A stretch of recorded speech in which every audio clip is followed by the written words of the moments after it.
Hey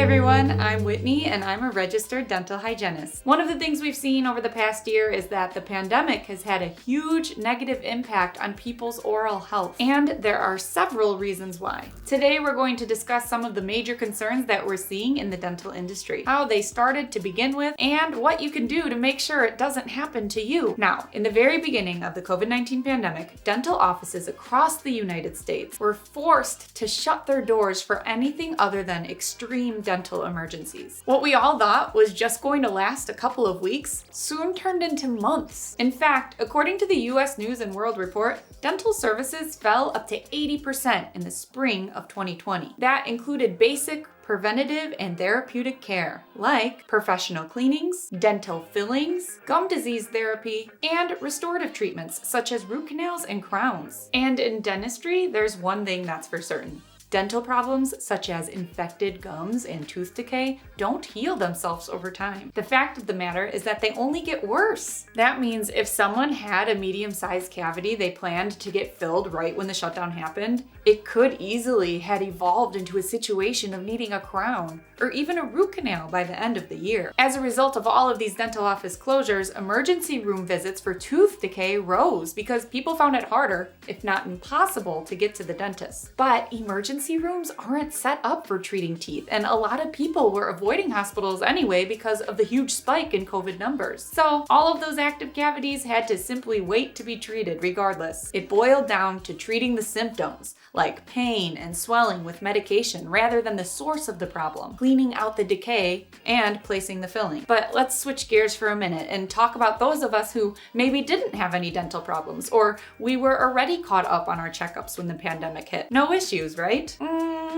Not exactly. Ever heard of mask mouth? Well, when COVID hit, most of us were masking any time we had to step foot outside of our homes for days, then weeks, then months. If we were lucky enough to go to work in person, we probably felt like we were wearing masks 24/7. Now, in dentistry, we're used to that. But for the average person, it was a huge lifestyle change. For some people, wearing a mask made them start to drink less water throughout the day because their mouth was covered up, and it also resulted in some people not caring as much about their teeth, skipping their daily brushing and flossing because their mouths were covered, so it wasn't a priority for them. Nobody was seeing their smile. And unfortunately, this less brushing and less flossing significantly raised the risk of gingivitis and cavities. Now, the good thing is that the masks have unveiled or brought attention to some dental health problems that you maybe didn't realize you had, such as bad breath. Lots of people started noticing their breath smells a little funky, or some people even notice that they have dry mouth, which would have otherwise gone unnoticed. So the masks have literally put the dental problems right into our own faces, which, like I said, could be a good thing because now, next time you visit your dentist, you can let them know what you've learned about your mouth and ask how they can help. In addition, another good thing is that most states that didn't previously allow teledentistry, which is basically being able to have a visit with your dentist over a video chat or a secured medical app, were able to pass some emergency legislation